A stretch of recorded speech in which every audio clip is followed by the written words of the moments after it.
अच्छा, नए प्लेयर्स जब आता है मैच खेलने के लिए तो उनकी फीलिंग क्या होती है, क्योंकि आप भी ड्रेसिंग रूम में रह चुके हैं with different teams, so what are they feeling जब वो जा रहे होते हैं अपना पहला मैच खेलने के देखिए, लिए? जब भी कोई भी प्लेयर, एक तो देखें जब भी कोई नया बंदा आए, बेशक वो पाकिस्तान का हो या जो भी, हमेशा जो भी बच्चा पाकिस्तान में पैदा होता है, ख़ास तौर पे लड़का, उसकी ड्रीम यही होती है उन्हें पाकिस्तान के खेलना है। क्रिकेट टीम के ठीक लिए है, मैंने खेलना है, पाकिस्तान हाँ। तो आप ये ड्रीम था?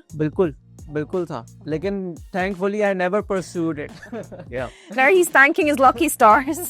मैं किसी और, आई फील वेरी ब्लेस्ड, मैं किसी और कैपेसिटी में पाकिस्तान ड्रेसिंग रूम में चला गया। बिल्कुल। तो खैर, कमिंग बैक, तो आपने जब इतनी ज़्यादा मेहनत डाली हो, you are putting your body on the line, और सब कुछ जब आपने सिर्फ एक इस अल्टीमेट एम के लिए किया हो, और जब वो पूरा हो रहा हो तो वो जिटर्स तो होते हैं, एंग्शियसनेस भी होता है, बंदा नर्वस हो जाता है बंदा। हाउ वुड इट गो, तो वहाँ पे आपके कोचेज और सीनियर प्लेयर्स आते हैं, आपका ड्रेसिंग रूम आता है जो कि आपको काम करता है, दे टेल यू कि किस तरह से आपने जाना है।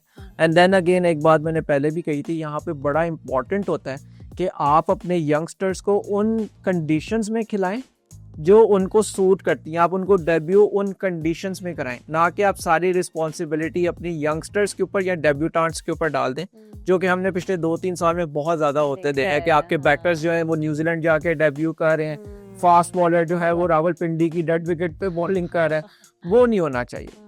ओके, अच्छा, अहमद दानियाल की बात करें, मैं उनसे भी बात करूंगी, लेकिन पहले मैं आपसे पूछना चाहती हूँ अहमद दानियाल, आई थिंक पेशावर ज़ल्मी ने फाइनली अपने जो बेंच में भी जो टैलेंट था, जो यंगस्टर्स थे, उनको भी कल यूटिलाइज कर लिया था।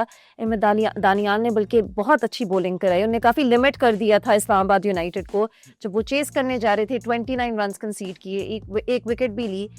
तो थोड़ा सा, अब 12वें लाहौर कलंदर्स के जो प्लेयर डेवलपमेंट प्रोग्राम है वहाँ से आए हैं, तो आप उनकी परफॉर्मेंस के बारे में क्या कहेंगे? नहीं पता वो कहाँ से आए, कहाँ नहीं, ऑल आई नो मेरे साथ डोमेस्टिक खेलते रहे, ओके, ठीक है, और मेरे साथ T20 भी खेले हैं, कोडे भी खेले हैं, मेहनती हैं। आकिब जवेद के साथ काम किया उन्होंने, बॉलिंग का शॉर्टर फॉर्मेट के अंदर ज़्यादा आइडिया है उनको, स्पेशली T20 के अंदर उनकी आर्मरी के अंदर इस तरह के वेपन्स मौजूद हैं कि जहाँ वो बैटर को डिसीव कर सकते हैं किसी भी पिच पे। He has a very good slower ball, अच्छा यॉर्कर भी मारता है when it's reversing, at the same time nippy है, अच्छा बाउंसर है।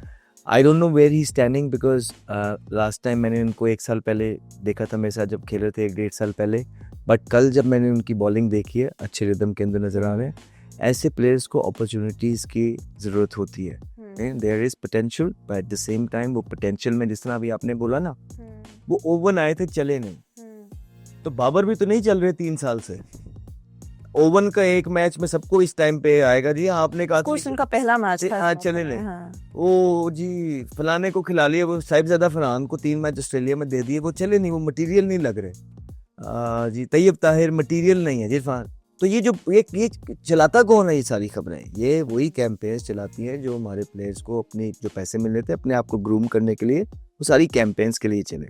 मुझे लगता है कि ये सारे यंगस्टर जो हैं ये बड़े पोटेंशियल वाले हैं, all they need is right sort of guidance, confidence, और यूज करके फेंकना नहीं है टिश्यू पेपर की तरह कि आज पिच आया तो उससे आपने उसको खिला भी लिया, उससे बॉलिंग भी करा ली, उसने अच्छी बॉलिंग भी कर दी, उसके बाद फिर आप उसको भूल गए। नहीं, अब आपने इसको किस तरह अंडर द विंग्स लेके चलना है। ये जो पोटेंशियल वाले चंदात प्लेयर हैं यही तो रह गए हैं। अगर आपने इनको भी अच्छे तरीके से यूटिलाइज नहीं किया या अच्छी फैसिलिटीज के अंदर ग्रूम नहीं किया, under the guidance of right sort of coaching, तो मेरा नहीं ख्याल है कि ये कोई भी रह जाएगा। हाँ जी, अहमद दानियाल एक फिट लड़का है, जबरदस्त बच्चा है, very good boy, and he has the potential.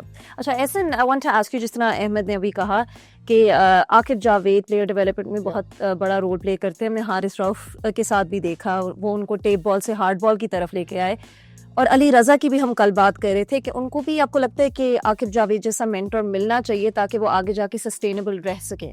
देखिए, I want really stay specific to a particular name कि वो आकिब जावेद ही होने चाहिए। आप प्लेयर्स आइडेंटिफाई करते हो आपके डोमेस्टिक में कौन से प्लेयर्स आ रहे हैं। अगेन मेरे ख्याल से लाहौर कलंदर्स की जो सबसे बड़ी सक्सेस स्टोरी है वो हारिस रऊफ यही है कि उन्होंने एक पाकिस्तान को प्लेयर दे दिया। ऑफ कोर्स आकिब जावेद का उसके अंदर बहुत बड़ा रोल था, एंड हारिस रऊफ वो बात करते भी हैं। बट देन अगेन ये सिर्फ फ्रेंचाइजेस का काम नहीं है, आई वुड मोर, क्योंकि फ्रेंचाइजेस देखें they are there to make money, they are there to do business. PSL is basically business, business हाँ पीसीबी भी बिजनेस कर रहा है, फ्रेंचाइजेस भी कर रहे हैं। जो एक्चुअल प्लेयर डेवलपमेंट का रोल है वो पाकिस्तान क्रिकेट बोर्ड का है। सो नॉर्म होना ये चाहिए कि आप अपने जो भी डोमेस्टिक सीजन के एंड के ऊपर या स्टार्ट के अंदर जो भी आपने लड़के यूटिलाइज आइडेंटिफाई किए हुए हैं, आप उनको एनसीए बुलाएं, आप उनके कैंप्स कराएं। ये चीज़ होती थी जब अहमद शहजाद क्रिकेट खेल रहे थे, ये चीज़ होती थी आज से 4-5 साल पहले तक। रिसेंटली ऑफ लेट वो ये चीज़ नहीं हो रही, और पिछले साल तो एक कैंप भी एज सच नहीं नहीं हुआ। होगा। सवाए वो एक स्ट्राइक फोर्स कैंप के अंदर जिसके अंदर आपने लड़कों की 4 डे क्रिकेट छुड़वा के उनको आप पावर हिटिंग की तरफ लगाना शुरू कर दिया आपने। तो इट्स वेरी इंपॉर्टेंट कि एनसीए को इस तरह से यूटिलाइज किया जाए और आप अपने प्लेयर्स को, बेशक वो फास्ट बॉलर्स हैं, स्पिनर्स हैं, आपके बैटर्स हैं, अगेन बैटर्स के अंदर ओपनर्स हैं, मिडल ऑर्डर हैं या लोअर मिडल ऑर्डर के लड़के हैं, विकेट कीपर्स हैं, आप उनको इस तरह से डेवलप करें।